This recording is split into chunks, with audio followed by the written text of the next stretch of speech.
A look at the final tally in Uasin, Gishu, where Chemutai Goen has been keeping tabs very closely. Let's take a look at those numbers. Hours of waiting for the final tally of the Tarbo constituency results caused anxiety amongst leaders and their supporters and agents,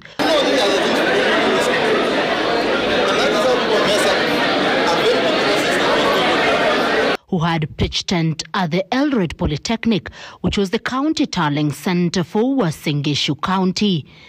The leaders forced to look for the returning officer, whom they claimed was delaying the process.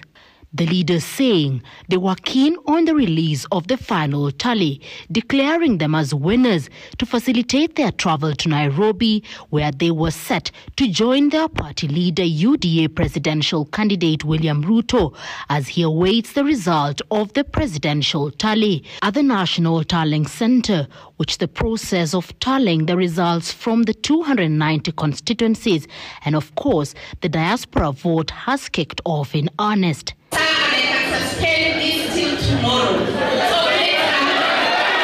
Attempts by the Uasin Gishu County Returning Officer Irene Mutai to calm the crowd, frowned upon by the leaders. Eventually calm was restored and the returning officer of the Tarbo constituency came out to finalize the tally.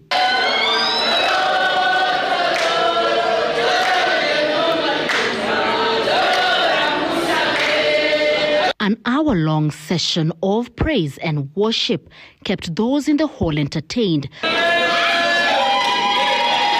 as they awaited the completion of the process of tallying. Hours later, the Uasin Gishu County Returning Officer announced the final results, declaring the winners of the gubernatorial, senatorial and county woman representative seats. Mandago Jackson Kiplagat had 347,680 valid votes had been cast, with 3,864 termed as rejected votes. First to be awarded his certificate was Senator-elect Jackson Mandago, who trounced his only competitor Robert Kemei by garnering 252,800 votes against Kemei's 94,785. Has been duly elected as the county woman member of the National Assembly. In the woman representative position, Gladys Bose-Sholei trounced her opponents by garnering 292,144 votes, followed by Kemboy Dorcas, who garnered 54,742 votes, with those turning out in this election being 350,507 voters, marking a 69.23% turnout. And after a heated gubernatorial contest that saw the supporters of the two main challengers engage in clashes, Jonathan B., otherwise known as Koti Moja, trounced his main challenger Zedekiah Bundotich, otherwise also known as Buzeki, by garnering 214,036 votes against Buzeki's 127,013. Quitters never win and winners never quit. I'm so grateful that I've kept on trying. This is about 20 years trying to look for an elected position, but God has finally opened the door, and I thank the people of Uasin Gishu for believing in me, believing in my manifesto, believing in what we are going to do together, and I'm so happy, and I know we'll travel this journey together, and finally we will be winners at the end of the day. And we intend to revamp the agriculture sector, we intend to revamp the health sector, and also the areas of infrastructure. And remember, right now we are going into what we call digital transformation, and we want to see how ICT and e-government can help our county. First and foremost, let me take this opportunity to thank the people of this county for the peaceful election.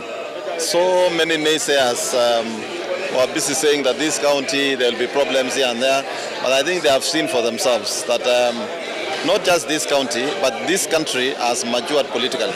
And the citizens of this country have capacity to make decisions without necessarily quarreling with one another. Secondly, let me thank the people of this county for the opportunity they gave me as their governor for 2 terms and the opportunity to serve in the Senate.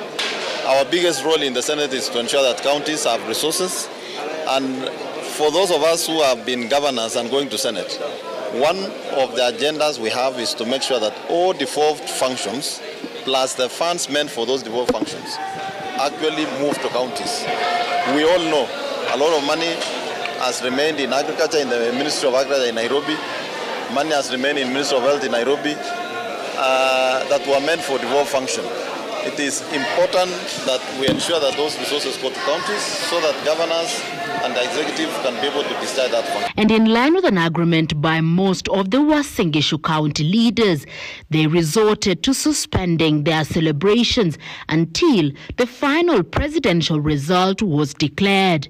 And with the conclusion of the exercise here in Uasin Gishu County, attention now moves to the Bomas of Kenya, where leaders from this region will be joining their Kenya Kwanza counterparts as they await the final declaration of who will be Kenya's 5th president.